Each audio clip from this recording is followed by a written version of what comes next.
Leadership is an evolving concept, central to the progress of organizations, institutions, and even societal movements. Effective leadership is not defined by a single style or hierarchy, but involves a combination of approaches and layers of influence.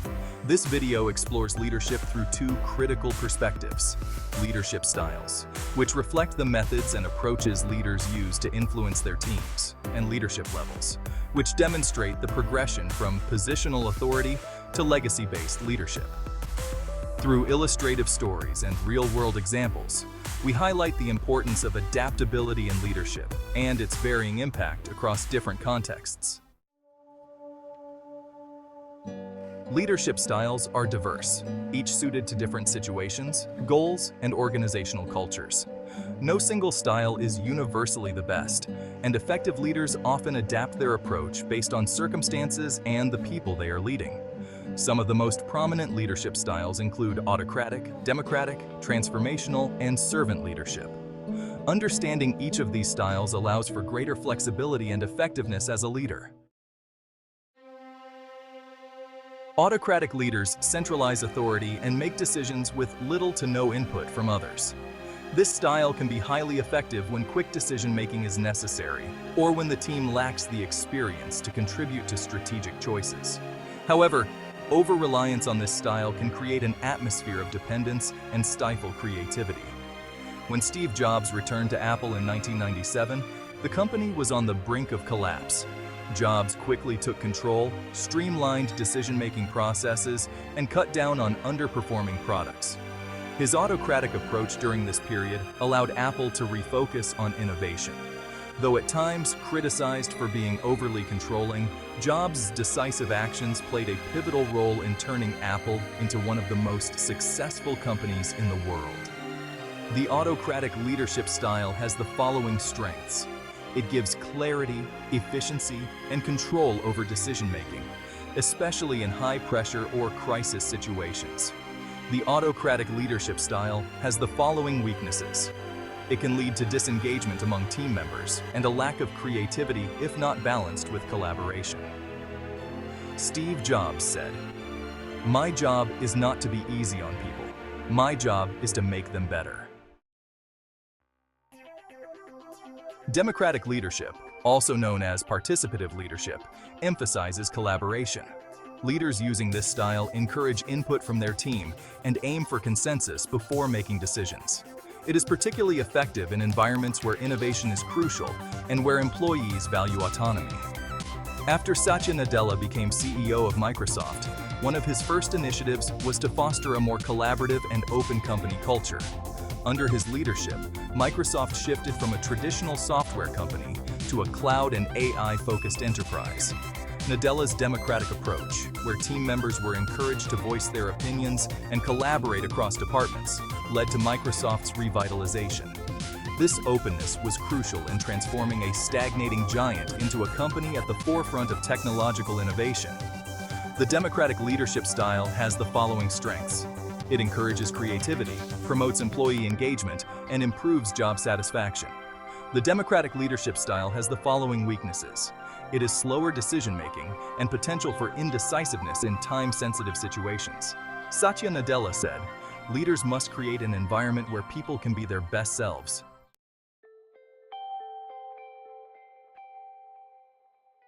Transformational leadership.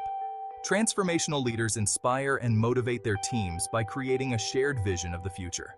This leadership style focuses on change, innovation, and the personal and professional development of followers. Transformational leaders align the goals of their team with a broader organizational vision, encouraging them to exceed expectations. When Jeff Bezos founded Amazon, he had a clear, transformative vision to make Amazon the everything store. Bezos continually pushed his team to think big and embrace innovation, which ultimately revolutionized the retail industry. By consistently raising the bar and empowering his employees to experiment and take risks, Bezos exemplified transformational leadership, driving the company to become a global leader in e-commerce, cloud computing, and AI. The transformational leadership style has the following strengths. It inspires high performance, drives innovation, and creates lasting change within an organization. The transformational leadership style has the following weaknesses. It can be overwhelming for employees who may struggle to keep up with the constant pace of change or who lack a strong sense of self-direction. Jeff Bezos said, "What's dangerous is not to evolve."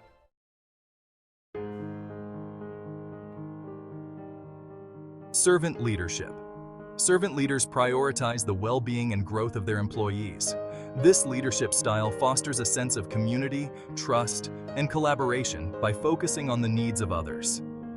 Instead of exercising authority from the top, servant leaders seek to empower and develop their teams, creating a strong culture of loyalty and mutual respect. Howard Schultz, the former CEO of Starbucks, is an example of a servant leader. Schultz built Starbucks around the idea of putting employees first, which included offering benefits like healthcare, even for part-time workers. This focus on employee welfare created a loyal and motivated workforce, which was critical in expanding Starbucks from a small coffee shop into a global brand. Schultz's leadership philosophy, prioritizing people over profit, helped solidify Starbucks' reputation for employee care and customer service. The servant leadership style has the following strengths. It builds trust, fosters loyalty, enhances team morale, and encourages collaboration. The servant leadership style has the following weaknesses. It can be seen as too passive or slow in fast-paced environments where strong, decisive leadership is needed. Howard Schultz said, "Success is best when it's shared."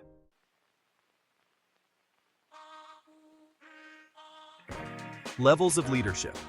According to John C. Maxwell, leadership operates on different levels, with each level offering increased influence and responsibility.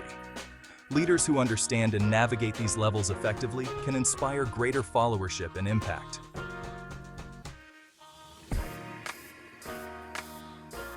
Level 1 is positional leadership.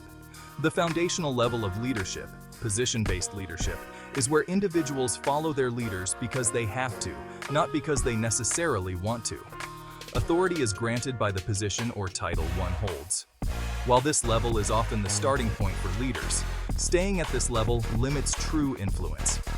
A new manager at a large corporation found that her team adhered to her instructions simply because of her title. While this authority enabled her to direct operations effectively, she soon realized that without building personal rapport or respect, her influence would remain limited to her role rather than her leadership abilities. Positional leadership has the following strengths. It establishes order and structure within organizations, crucial for early-stage leaders or new managers. Positional leadership has the following weaknesses. Its authority is based solely on position, with little personal influence or ability to inspire long-term loyalty. John C. Maxwell said, "Leadership is not about titles, positions, or flowcharts. It is about one life influencing another."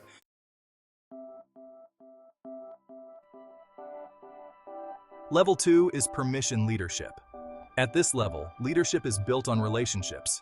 Leaders earn the trust and respect of their teams, and people follow because they genuinely want to. This level requires leaders to engage with their followers, listen actively, and demonstrate empathy. In a healthcare organization, a department head who initially struggled with employee resistance took time to listen to staff concerns and build personal connections. This change in approach led to improved morale and stronger teamwork. As trust grew, employees were more willing to go above and beyond, following not just because of authority, but because of genuine respect. Permission leadership has the following strengths. It builds trust, boosts morale, and fosters open communication, resulting in a more cohesive team environment. Permission leadership has the following weaknesses. It can be perceived as soft or ineffective in situations requiring tough, decisive leadership. Ronald Reagan said, "The greatest leader is not necessarily the one who does the greatest things. He is the one that gets people to do the greatest things."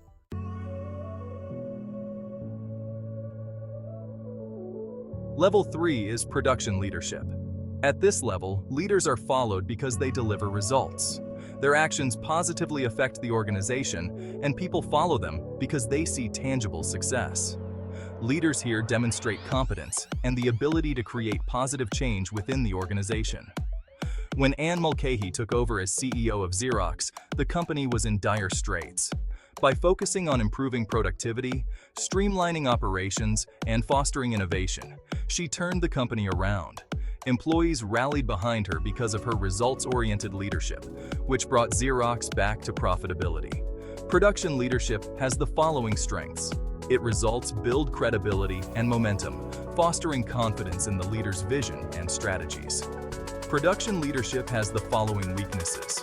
It places an overemphasis on results can lead to burnout if not balanced with people development and well-being. John C. Maxwell said, "People buy into the leader before they buy into the vision."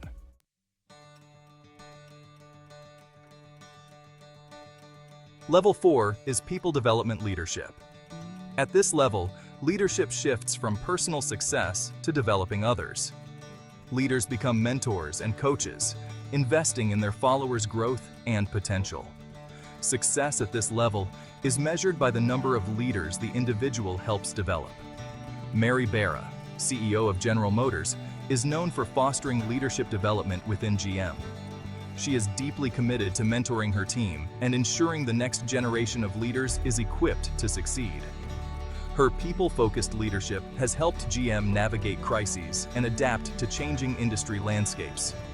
People development leadership has the following strengths. It creates a legacy of leadership, promotes long-term organizational sustainability, and fosters a culture of continuous learning and development. People development leadership has the following weaknesses. Developing others takes time, and the results of this effort may not be immediately visible. Jack Welch said, "Before you are a leader, success is all about growing yourself. When you become a leader, success is all about growing others."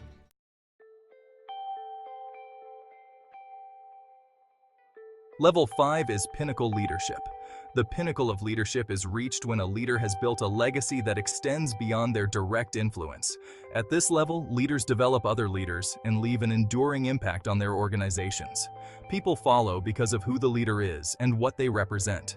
Leadership at this stage is about creating a vision that continues to inspire and guide others even after the leader has moved on. Nelson Mandela's leadership in South Africa is a classic example of pinnacle leadership. Mandela's ability to unite a divided country, foster reconciliation, and promote peace left a legacy that continues to influence leaders and nations worldwide. His example of humility, courage, and wisdom transcends his own time, setting a standard for leadership that others strive to emulate. Pinnacle leadership has the following strengths. It creates long-lasting influence, fosters generational leadership, and builds a sustainable culture of excellence. Pinnacle leadership has the following weaknesses. The time required to reach this level is significant, and not all leaders may have the opportunity or resources to achieve it. Nelson Mandela said, "The greatest glory in living lies not in never falling, but in rising every time we fall."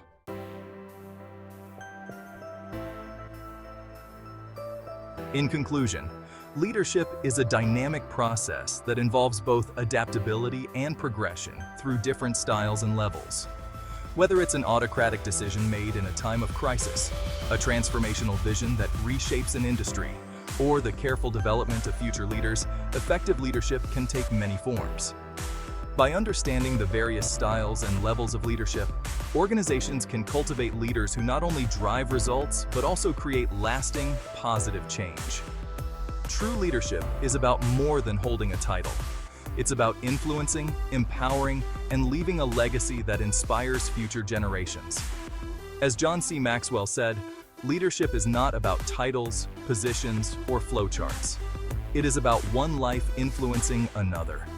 A great leader, therefore, is one who continually evolves, adapts, and invests in the success of others, building an enduring impact that resonates far beyond tenure.